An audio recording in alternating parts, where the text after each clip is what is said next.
નમસ્કાર મિત્રો, D farmer ચેનલમાં તમારું સ્વાગત છે। દેશ, દુનિયા અને ગુજરાતના તાજા, મોટા અને સૌથી મહત્વપૂર્ણ સમાચાર જાણીએ તે પહેલા ચેનલમાં નવા હોય તો ચેનલને જરૂરથી સબસ્ક્રાઇબ કરી અને વિડીયોને લાઇક કરી દેજો। નરેન્દ્ર મોદી પર ફારૂક અબ્દુલ્લાની ટિપ્પણી, કહ્યું તમારી પત્નીને સંભાળી ન શક્યા। કેજરીવાલની લોકોને અપીલ, જો તમે કમળને પસંદ કરશો તો મારે ફરી જેલ જવું પડશે। રાજ્ય સરકારે વર્ગ 3ના કર્મચારીઓને આપી મોટી રાહત, મિલકતોની વિગત જાહેર કરવાની તારીખ લંબાવાઈ। સ્લોવાકિયાના લોકપ્રિય વડાપ્રધાન રોબર્ટ ફિકો પર જીવલેણ હુમલો, મીટિંગમાંથી કારમાં બેસવા જતાં જ પ્રધાનમંત્રી પર થયો ધડાધડ ગોળીબાર। અયોધ્યામાં રામ મંદિરની ફરીથી પ્રાણ પ્રતિષ્ઠા કરશે શંકરાચાર્ય। ગુજરાત સરકારની 4 વીજ વિતરણ કંપનીઓમાં રિપેરિંગની કામગીરીનું આઉટસોર્સિંગ કરશે। એનપીપીએની 143 બેઠકમાં લેવાયો નિર્ણય, કેન્દ્ર સરકારે 41 દવાઓ અને ફોર્મ્યુલેશનની ભાવમાં રાહત આપવાનો નિર્ણય કર્યો। પીએમ મોદી અમિત શાહને પોતાનો વારસ બનાવશે, લખનૌથી સીએમ કેજરીવાલ અને અખિલેશ યાદવનો મોટો દાવો। ચેમ્બુરની કોલેજમાં ઈજબા પર પ્રતિબંધ મુકાતા વિવાદ, વિદ્યાર્થીનીઓમાં નારાજગી। શ્રીલંકામાં શરૂ કરાય આ સુવિધા, ભારતીય મુસાફરો કરી શકશે આનો ઉપયોગ।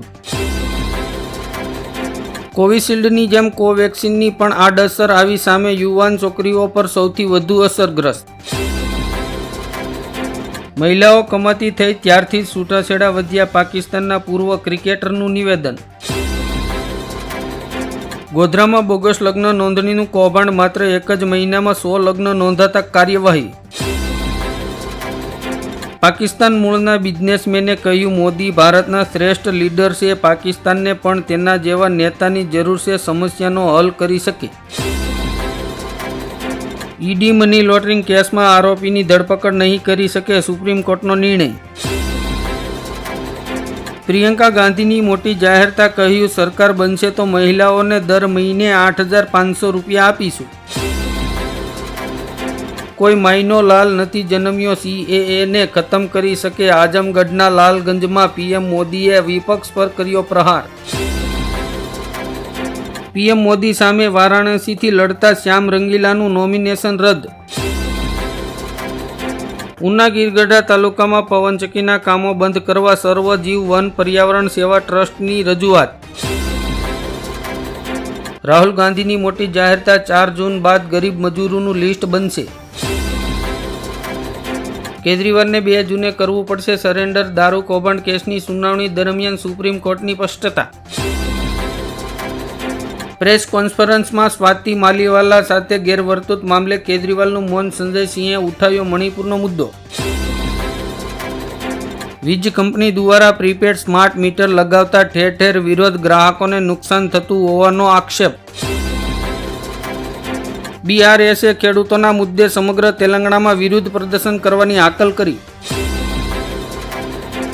યુવાનોને ખેતી પ્રત્યે આકર્ષિત કરવા મહેસાણાના યુવાન ખેડૂતનું થયું બહુમત। સ્વાતિ માલીવાલાના સમર્થનમાં આવ્યા પ્રિયંકા ગાંધી, કહ્યું સ્વાતિ ઈસે તો હું। રશિયાના રાષ્ટ્રપતિ પુતિને દુનિયાને દેખાડી 40 ફૂટની ખતરનાક પરમાણુ મિસાઇલ, નાટોનું ટેન્શન વધ્યું। દક્ષિણ ભારતમાં 22 મે સુધીમાં ભારેથી અતિ ભારે વરસાદ પડવાની IMDની આગાહી। ભાજપની સામે પડેલા જયેશ રાદડિયાને કથિત બેંક કૌભાંડમાં ફિટ કરવાનો તખતો ગળાયો। સ્કોલરશીપ મળતી હશે તો પણ વિદ્યાર્થીનીઓને નમો લક્ષ્મી યોજનાનો લાભ મળશે। ધોરણ 9 થી ધોરણ 12 સુધીની વિદ્યાર્થીનીઓને કુલ 50,000ની સહાય આપવામાં આવશે। બધાનો શક સાચો પડ્યો, સીમા હૈદર પાકિસ્તાની જાસૂસ નીકળી, આર્મી કેમ્પ્સમાં ટ્રેનિંગ પણ લીધી હતી, વાયરલ ઓડિયોથી ભાંડો ફૂટ્યો। રશિયાના રાષ્ટ્રપતિ પુતિને શપથ બાદ ભારતના કટ્ટર વિરોધી દેશમાં જવાનું કર્યું આયોજન। પ્રધાનમંત્રી ઉજ્જવલા યોજનાના લાભાર્થીઓ માટે LPG સિલિન્ડરની કિંમતમાં 10 રૂપિયાનો ઘટાડો। ગાઝા યુદ્ધમાં બાઇડનનો યુટર્ન, ઇઝરાયેલને $1 અજબ હથિયાર મોકલવા રાજી। ડિપ્લોમા એન્જિનિયરિંગ પ્રવેશ પ્રક્રિયા શરૂ. ડિપ્લોમા એન્જિનિયરિંગની અંદાજે 68,000 બેઠકો માટે આગામી 13 જૂન સુધી વિદ્યાર્થીઓ રજીસ્ટ્રેશન કરાવી શકશે. 28ના બદલે 35 દિવસની વેલિડિટી. એરટેલે બધા જ રિચાર્જ પ્લાનની વેલિડિટી બદલી. ચૂંટણી વચ્ચે ચપ્પાને આંચકો લાગતા આ પાર્ટીએ તેમને છોડી દીધા અને ભાજપને સમર્થન આપવાની જાહેરાત કરી. ઘૂસણખોરીના વિવાદ વચ્ચે પીએમ મોદીનું મોટું નિવેદન. કહ્યું, હું હિન્દુ મુસ્લિમના ભાગલા નહીં પડવા દઉં. 370 હટાવ્યા બાદ જમ્મુ કાશ્મીરની પ્રગતિ જોઈને પીઓકેમાં મસી બબાલ. એસ જયશંકરે કર્યો મોટો ખુલાસો.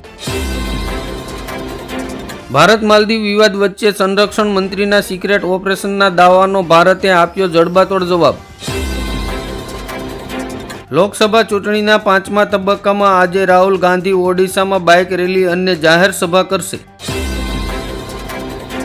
અમેરિકાએ ચીનને મોટો ઝટકો આપ્યો. ચીની વસ્તુઓની આયાત પર 100% સુધીનો ટેક્સ લગાવ્યો. ભાજપે ઓડિશાની સોરો વિધાનસભા સીટ પર ઉમેદવાર બદલ્યો. 380 બેઠક પર મતદાન બાદ અમિત શાહે કહ્યું 280 બેઠક મળી ગઈ.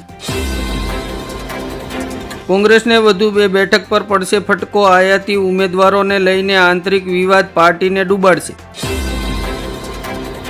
પીએમએ મને નકલી સંતાન કહ્યું, હવે એનડીએમાં પાછો નહીં જાઓ. ઉદ્ધવે ઠાકર. ખડગેએ કહ્યું, જો INDIની સરકાર બનશે તો તમામ ગરીબોને 10 કિલો રાશન મળશે. હેમંતા વિશ્વ શર્માએ 400 પારનો પ્લાન જણાવ્યો. મથુરા અને કાશી પર આપ્યું મોટું નિવેદન. દુબઈમાં પ્રોપર્ટી ધરાવનારા લોકોના ડેટા થયા અનલોક. ભારતીયો છે પ્રથમ સ્થાને. પશ્ચિમ બંગાળના મુખ્યમંત્રી મમતા બેનર્જીએ વડાપ્રધાન નરેન્દ્ર મોદીને માછલી ખાવાની ઓફર કરી. બંગાળમાં ગુંજ્યો મુલ્લા મદ્રેસા અને માફિયાનો નારો. મમતા બેનર્જી સરકાર પર અમિત શાહનો પ્રહાર. 4 જૂનના રોજ નક્કી છે ભાજપની વિદાય. લખનૌમાં અખિલેશ સાથે સંયુક્ત પ્રેસ કોન્ફરન્સમાં ખડગેએ કર્યો દાવો. ભારતીય મસાલા માટે નવો ખતરો. ઘણા દેશોમાં પ્રતિબંધ બાદ ન્યૂઝીલેન્ડ તપાસ કરી રહ્યું છે. લોકસભાની ચૂંટણીના બાકીના તબક્કા માટે કોંગ્રેસે બનાવી આ નવી રણનીતિ. પ્રચાર માટે મેદાનમાં મોટા નેતાઓને ઉતારવાની તૈયારીઓ શરૂ કરી. બ્રિટને ભારતીય વિદ્યાર્થીઓને આપ્યો મોટો આંચકો. દર વર્ષે 91,000 વિદ્યાર્થીઓને બ્રિટન છોડવું પડશે. ભારત અને ઈરાન વચ્ચે સાબાહાર પોર્ટની ડીલથી અમેરિકા થયું નારાજ. પ્રતિબંધોની આપી ચેતવણી. પીઓકેમાં બળવા બાદ પાકિસ્તાન સરકાર ઘૂંટણીએ પડી. 4 દિવસના હિંસક આંદોલન બાદ $23 અબજનું ફંડ મંજૂર કર્યું. લોકસભા ચૂંટણીમાં પક્ષ વિરોધ પ્રવૃત્તિ કરવા બદલ 3 નેતાથી ભાજપ નારાજ. સસ્પેન્ડ કરવાની માંગ. ચૂંટણી બાદ મોબાઈલ યુઝરોને મોટો ઝટકો. કંપનીઓ તેમના રિચાર્જ પ્લાનમાં કરશે 25%નો વધારો.